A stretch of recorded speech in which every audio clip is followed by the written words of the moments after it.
మనతో పాటు ఉన్నారు YCP MP candidate Kesineni Nani వాళ్ళ కూతురు కేశినేని శ్వేత గారు. సో ఇంటింటికి వెళ్ళి ఓట్లను అభ్యర్థిస్తున్నారు. సో ప్రజల నుంచి ఎలాంటి స్పందన వస్తుందో తన మాటల్లోనే అడిగి తెలుసుకునే ప్రయత్నం చేద్దాం. నమస్తే అండి. నమస్తే అండి. సో ప్రచారం ఎలా జరుగుతుంది? ఫస్ట్ మీ డాడీ తరఫున ప్రచారం చేస్తున్నారు, ఎలా అనిపిస్తుంది? చాలా అద్భుతంగా ఉందండి. ఈరోజు మీరు చూసుకుంటే జగన్మోహన్ రెడ్డి గారు అలాగే నాని గారు కలవడం అనేది ఒక సూపర్ హిట్ కాంబినేషన్. ప్రత్యేకంగా విజయవాడకి చాలా మంచి రోజులు రాబోతున్నాయని మేము అందరం కూడా ఫీల్ అవుతున్నాం. అలాగే ప్రజల్లో కూడా అదే ఒపీనియన్ ఉంది. ఎందుకంటే మేము ఎక్కడికి వెళ్ళినా కానీ జగన్మోహన్ రెడ్డి గారి పరిపాలనతో చాలా సంతోషంగా ఉన్నారు.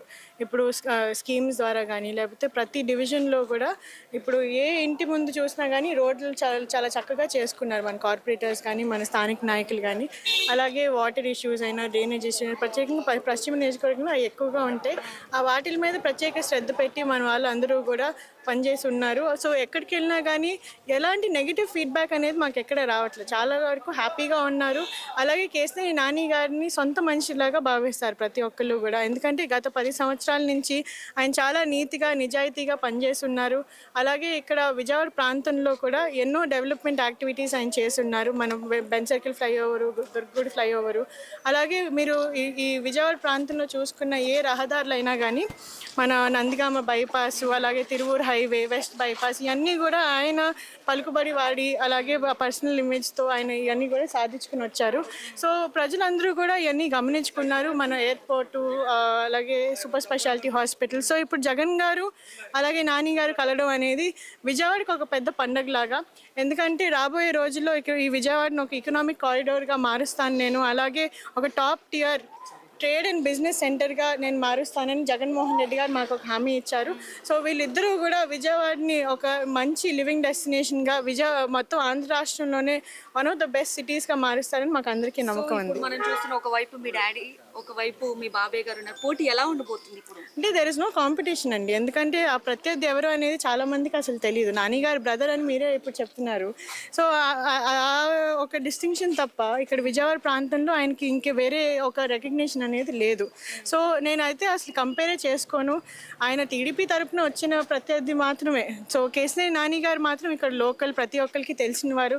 ఏ ఇంటికి వెళ్ళినా కానీ, మీకు ఏ వీధిలోకి వెళ్ళినా కానీ మీ ఎంపీ గారు ఎవరంటే కేశినేని నాని గారు అని చెప్తారు. అంత బ్రాండ్ అనేది ఆయన బిల్డ్ చేసుకోగలిగారు. సో ప్రజలు కూడా ఇంకెవరిని కూడా ఇమాజిన్ చేసుకోరు ఈ టైంలో. ఎందుకంటే ఇటువంటి నిజాయితీగా కరప్షన్ లేని ఒక లీడర్ని ఎందుకు వదులుకుంటారు ఎవరైనా కానీ. సో ఇప్పుడు మీరు చేస్తున్న ఈ ప్రచారం మీ నాన్నగారికి ఎంతవరకు ఉపయోగపడుతుంది అనుకుంటున్నారు? అంటే ఇప్పుడు యాక్చువల్గా చాలామంది ఇప్పుడు మేము వెళ్తున్నా కానీ మీరు రావక్కర్లేదమ్మా, మేము ఓటేసేది కేశినేని నాని గారికి అలాగే ఫ్యాన్ గుర్తుగా అని తెలియజేస్తున్నారు. కానీ ఒకటేంటంటే ఎన్నికల టైంలో ప్రతి ఒక్కరిని కూడా కలవడం ఇంపార్టెంట్. ఎందుకంటే మేము ఎప్పుడు కూడా అందుబాటులో ఉంటాం. కేశినేని భవన్ ద్వారా 24/7 ప్రజలందరికీ అందుబాటులో ఉంటాం. కానీ కొన్నిసార్లు అందరూ మా దగ్గరికి రావడానికి మొహమాట పడతారు. సో అందుకని ఈ టైంలో అనేది ప్రతి ఒక్కరి దగ్గరికి వెళ్దాం. మేము ఇలా 10 ఏళ్ళుగా పనిచేసి ఉన్నాము, ఇంకేమైనా సమస్యలు ఉన్నాయా, మేము ఏమైనా అడ్రస్ చేయలేదా, ఇంకేమి చేయగలుగుతాము అనేది ప్రజలతో డిస్కస్ చేయడం అనేది చాలా ఇంపార్టెంట్. సో ఇప్పుడు ఈరోజు చూసుకుంటే మేము ఏదైతే ఫోకస్ చేస్తున్నాం, విజయవాడలో కేశినేని నాని గారు విజయవాడ పార్లమెంటరీ కాన్స్టిట్యున్సీలో ఏ రకంగా అయితే టాటా ట్రస్ట్ని తీసుకొచ్చి 265 విలేజెస్ అన్నింటినీ కూడా అడాప్ట్ చేయించారు. అలాగే ఈరోజు నెక్స్ట్ వచ్చే టైంలో జగన్ గారి పరిపాలనతో ఆయన గైడెన్స్లో మేము రిలయన్స్ ఫౌండేషన్, మహీంద్రా ఫౌండేషన్ ఇటువంటి వాళ్ళని తీసుకొచ్చి urban and rural development projects చేయాలని అనుకుంటున్నాము. అలాగే విజయవాడని ఒక ఎకనామిక్ కారిడార్గా మార్చి సంపదని క్రియేట్ చేసి అలాగే ఎంప్లాయ్మెంట్ని కూడా మరింత వేగంగా ముందుకు తీసుకెళ్దాం అనుకుంటున్నాం. మీరు చూసుకుంటే 3 సార్లు చంద్రబాబు నాయుడు గారు ముఖ్యమంత్రి అయ్యారు. కానీ విజయవాడ ప్రాంతంలో యువత ఎప్పుడూ కూడా ఉద్యోగాలకి బయటికే వెళ్తూ ఉన్నారు. ఏ హైదరాబాద్కో లేకపోతే ఏ బెంగళూరుకో అటువైపు వెళ్తూ ఉన్నారు. కానీ ఇక్కడ విజయవాడ ప్రాంతంలో మా కోసం ఎప్పుడు చేసింది ఏమీ లేదు. సో శ్వేత గారు, ఇప్పుడు మీ డాడీ గారు టూ టైమ్స్ టీడీపీ ఎంపీ క్యాండిడేట్గా గెలిచారు, మీరు కూడా కార్పొరేటర్గా గెలిచారు. సో అలాంటి టీడీపీ పార్టీని వీడి మీరు వైసీపీ పార్టీలోకి రావడానికి మీరు మీ నాన్నగారు కారణం అంటే మేము ఎప్పుడు ఊహించుకోలేదండి తెలుగుదేశం పార్టీని ఇలా వదులుతామని. మేమైతే ఎప్పుడు అనుకోలేదు, ఎప్పుడు ప్లాన్ చేసుకోలేదు. ఎందుకంటే అటువంటి ఆలోచన ఉండుంటే 2019లో అంతమంది ఓడిపోయినా కానీ జగన్మోహన్ రెడ్డి గారి యాంటీ వేవ్లో కూడా కేసీఆర్ నాని గారు గెలిచినప్పుడు చాలా మంచి మంచి ఆఫర్స్ వచ్చినాయి మాకు అనేక పార్టీస్ నుంచి. ఇన్ఫ్యాక్ట్ ఆ రోజు చంద్రబాబు నాయుడు గారిని వదిలితే ఈ పార్టీకి కేసీఆర్ నాని గారు సెంట్రల్ మినిస్ట్రీ కూడా వచ్చేదేమో. కానీ అవన్నీ కూడా ఆయన వదులుకొని సాక్రిఫైస్ చేసుకుని పార్టీ కోసం నిలబడ్డారు. ఎందుకంటే నేను పార్టీ టికెట్ మీద నేను గెలిచాను కాబట్టి నేను పార్టీని వీడి వెళ్ళను అని ఆయన ఒక డెసిజన్ తీసుకున్నారు. అలాగే పార్టీ కోసం కష్టపడి ఇది నా సొంతం అనుకుని ఆయన పార్టీ మంచిగా ఉండాలి అని చాలా కష్టపడ్డారు. పార్టీ కోసం చాలా సాక్రిఫైసెస్ అనేది ఆయన చేశారు. ఆయన సొంత బిజినెస్ మాకు ప్రాణం కంటే ఎక్కువగా అనుకునే మా బిజినెస్ని కూడా పార్టీకి చెడ్డ పేరు రాకూడదు అన్నట్టు మేము వదులుకున్నాము. అలాగే 2013లో ఎప్పుడైతే చంద్రబాబు నాయుడు గారికి అవసరం ఉండిందో ఆ రోజు మేము నిలబడ్డాం. ఇక్కడ ఆ రోజు 2013లో మీరు చూసుకుంటే విజయవాడ ప్రాంతంలో అసలు టీడీపీకి అనే ఒక వేవ్ అనేది లేదు. అది కేసీఆర్ నాని గారు వచ్చి చాలా వందల కోట్లు ఆయన కుమ్మరిచ్చి ఇక్కడ చాలా అభివృద్ధి కార్యక్రమాలు, అలాగే టీమ్ టీడీపీ విజయవాడ అని ఒక టీంని క్రియేట్ చేసి వెల్ఫేర్ యాక్టివిటీస్ అన్నీ చేసి అలా మంచి ఒక బజ్ అనేది క్రియేట్ చేశారు. తెలుగుదేశం పార్టీ వైపుని ప్రజల్ని తిప్పగలిగారు. అలాగే మళ్ళీ చూసుకుంటే 19లో చంద్రబాబు నాయుడు గారికి కేసీఆర్ నాని గారు క్లియర్గా చెప్పారు, నేను ఈసారి నేనేం ఖర్చు పెట్టలేనండి, నేను ఆల్రెడీ చాలా చేశాను ఇప్పటికి, మీరు కావాలంటే ఎవరికైనా ఇచ్చుకోండి అంటే లేదు నాన్నగారు మీరే ఉండాలి అని చెప్పారు. సో 2019లో కూడా చంద్రబాబు నాయుడు గారి రిక్వెస్ట్ మేరకు కేసీఆర్ నాని గారు నిలబడ్డారు, మళ్ళీ గెలిచారు. ఆ తర్వాత మీరు చూసుకుంటే నా ఎలక్షన్ అప్పుడు కూడా నేను యాక్చువల్గా టాటా ట్రస్ట్లో పనిచేస్తూ ఉన్న రతన్ టాటా గారి దగ్గర నేను 21 ఇయర్స్కి నేను ఒక చాలా మంచి కెరియర్ ఆపర్చునిటీ అనేది నాకు వచ్చింది. ఆయన దగ్గర పనిచేస్తూ ఉన్న 5 స్టేట్స్ ముఖ్యమంత్రులతో నాకు డైరెక్ట్ యాక్సెస్ ఉండేది. ఎప్పుడు వాళ్ళతో కూర్చుని డెవలప్మెంట్ యాక్టివిటీస్ అనేది నేను 5 డిఫరెంట్ స్టేట్స్లో నేను చేస్తూ ఉన్నాను.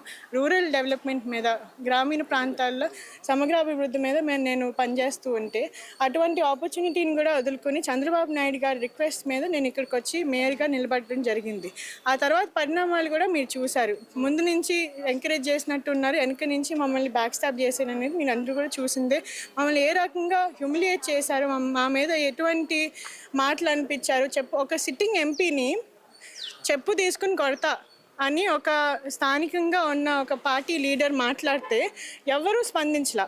ఎప్పుడైనా మీరు భారతదేశ హిస్టరీలోనే చూసుకోండి, సపోజ్ అది బీజేపీలోనో లేకపోతే కాంగ్రెస్లోనో అటువంటి సంఘటన జరుగుంటే, లేకపోతే ఈవెన్ వైఎస్ఆర్సీపీలో అటువంటి సంఘటన జరుగుంటే ఒక సిట్టింగ్ ఎంపీని ఒక స్థానిక నాయకుడు నేను చెప్పు తీసుకుని కొడతా అన్నప్పుడు పార్టీ స్పందించకుండా ఉంటుందా చెప్పండి? సస్పెన్షన్ లేకుండా, వాళ్ళకి ఎటువంటి డిసిప్లినరీ యాక్షన్ లేకుండా పార్టీ ఉండిందంటే అది కంపల్సరీగా చంద్రబాబు నాయుడు గారు స్వయంగా చేపించినట్టే కదండి, లేకపోతే డిసిప్లినరీ యాక్షన్ ఎందుకు లేదు? సో ఇటువంటి అన్నీ కూడా మేము భరించాము. పార్టీ మమ్మల్ని చాలా హ్యూమిలియేట్ చేసింది. ఇక్కడ అసలు మాతో కోఆపరేట్ చేయొద్దని చెప్పి మమ్మల్ని మీటింగ్స్కి పిలవకుండా వాళ్ళ ఛానల్స్లో ఏబిఎన్లో TV5లో వాటిలో మా మీద బురద జల్లిస్తూ చాలా హ్యూమిలియేట్ చేశారు. చాలా భరించాం. లాస్ట్ దాకా కూడా చంద్రబాబు నాయుడు గారు అరెస్ట్ అయినప్పుడు కూడా మీరు చూసుకుంటే మొత్తం రాష్ట్రంలో నాయకులందరూ కూడా హౌస్ అరెస్ట్ అని చెప్పి సెల్ఫీలు పెట్టుకున్నారు ఆ రోజు. కానీ కేసీఆర్ నాని గారు మాత్రం ఆయన పక్కనే నిలబడ్డారు, ఆయన కోసం కష్టపడ్డారు. అలాగే లోకేష్ గారు ఢిల్లీలో ఉన్నప్పుడు కూడా అపాయింట్మెంట్స్ అన్నీ కూడా ఆయన సొంత పలుకుబడి వాడుకుని లోకేష్ గారికి హెల్ప్ చేశారు. సో పార్టీ వీడాలనుకుంటే ఇవన్నీ కూడా మేము ఎందుకు చేస్తాం? అన్నీ వదులుకుని మేము పార్టీ కోసం ఎందుకు నిలబడతాం చెప్పండి? వాళ్ళు మా సీట్ అమ్మేసుకున్నారు, 100 కోట్లకి వాళ్ళు సీట్ అమ్మేసుకున్నారు. ఇప్పుడు చూసుకుంటే తెలుగుదేశం పార్టీ అదే ప్రక్రియలో ఉంది. ఎంపీ సీట్ అమ్ముకున్నారు, ఈరోజు మైలవరం సీట్ అమ్ముకున్నారు. సో ఇటువంటి డబ్బు రాజకీయం అనేది తెలుగుదేశం పార్టీలో మీరు ఈరోజు చూస్తున్నారు. అంటే వాళ్ళలాగా మాకు 3 గుర్తులు లేవండి, సింగిల్ గుర్తు, అది కూడా జగన్ గారి గుర్తు. జగన్మోహన్ రెడ్డి గారు ఈరోజు ప్రజల గుండెల్లో ఉన్నారు. సో తప్పకుండా మీరు చూసుకుంటే ఈరోజు ఈ కూటమిలో ఉన్న పార్టీస్ అందరూ కూడా ప్రజల కోసం వాళ్ళు కలవలా, వాళ్ళ సొంతం కోసం వాళ్ళు ఈరోజు జగన్మోహన్ రెడ్డి గారు ఉంటే వాళ్ళు సర్వైవ్ అవ్వలేరు ఇండిపెండెంట్గా అనే ఒక ఫీలింగ్తో మీరు చాలాసార్లు పవన్ కళ్యాణ్ గారు మాట్లాడడం కూడా మీరు చూసే ఉంటారు. ఈరోజు అతను ఓడించడం కోసం మనం అందరం కలవాల్సిన అవసరం ఉంది అన్నట్టుగా పవన్ కళ్యాణ్ గారు కూడా మాట్లాడారు.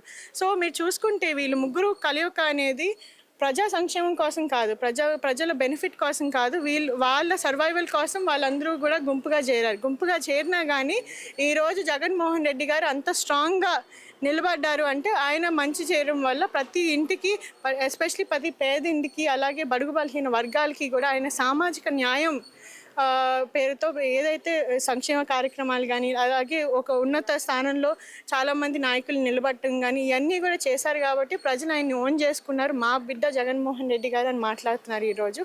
అందుకే వీళ్ళందరూ కలిసినా కానీ ఈరోజు ఎక్కడ చూసినా కానీ జగన్ నామ స్వర్ణమే మీకు కనపడుతుంది. వాళ్ళైనా ప్రజలైనా కానీ జగన్ గారి పేరే మాట్లాడుతున్నారు. తప్పకుండా విజయం ఆయనదే.